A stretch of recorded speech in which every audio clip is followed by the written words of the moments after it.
polarization by reflection. We'll see an incident unpolarized rate. Okay.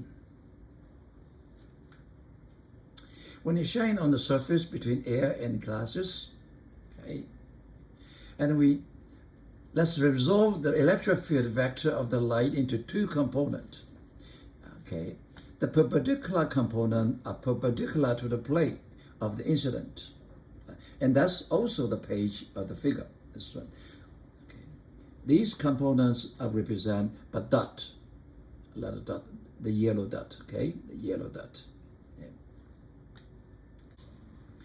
The parallel components are parallel to the plane of incident and the page. They are represented with double-headed arrow. There's the head arrow.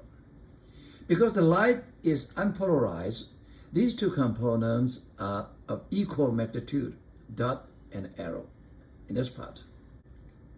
In general, the reflected light also has both components, but with unequal magnitude. This means that the reflected light is partially polarized.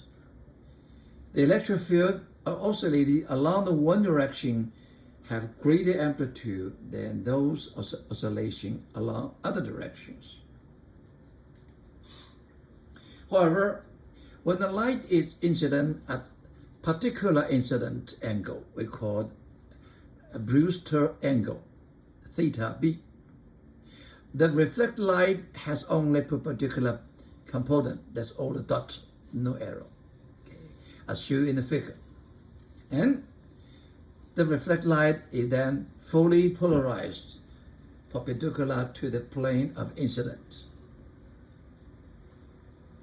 And the parallel components of the incident light do not disappear. They and perpendicular components form the light that is reflected so the glass surface. So in this one, okay, you have perpendicular part, you also have the parallel part. Okay? Okay. Brewster angle theta b.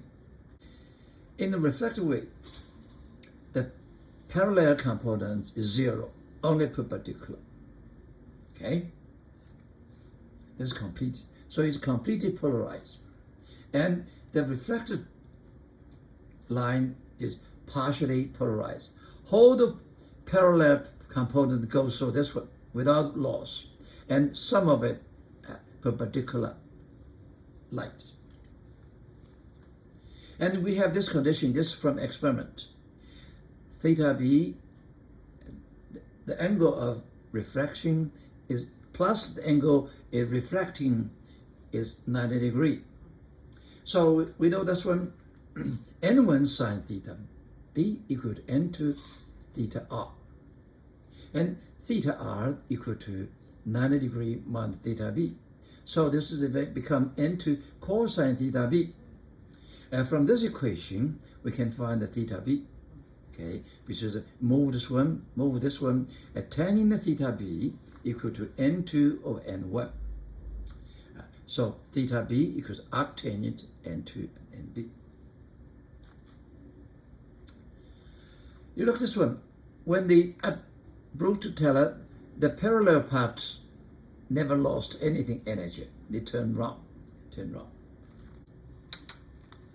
In a glass laser, light must be reflected back and forth through the laser cavity by external mirrors, perhaps several hundred times. Brewster windows are used to prevent beam losses. Like this above situation, the parallel part of light never lost in the Brewster window. Look at this one.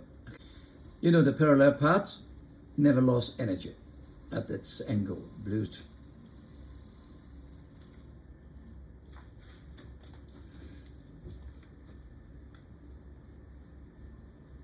We'll use this glass plate, a light source, and a polarizing filter to demonstrate polarization by reflection. If we pass the beam through a polarizing filter onto a screen and rotate the filter, the intensity of the light on the screen does not change. The light beam is not initially polarized. If we reflect the beam off a pane of glass, rotating the polarizing filter in the beam causes variations in the light intensity on the screen.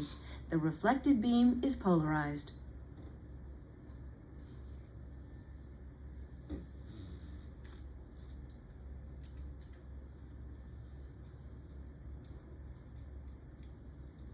Light reflected by a glass surface can be polarized by the reflection.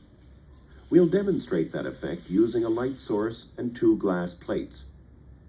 The light source is aimed at the bottom plate, which reflects the beam straight up. Both the light source and the plate can rotate together, causing no apparent change in the beam. When the beam is reflected by a second glass plate onto the screen, rotating the lower glass plate by 90 degrees causes the light on the screen to fade out. The beam is polarized by reflection from the lower glass sheet, and will only reflect from the upper sheet if the two sheets are in the proper relative orientation.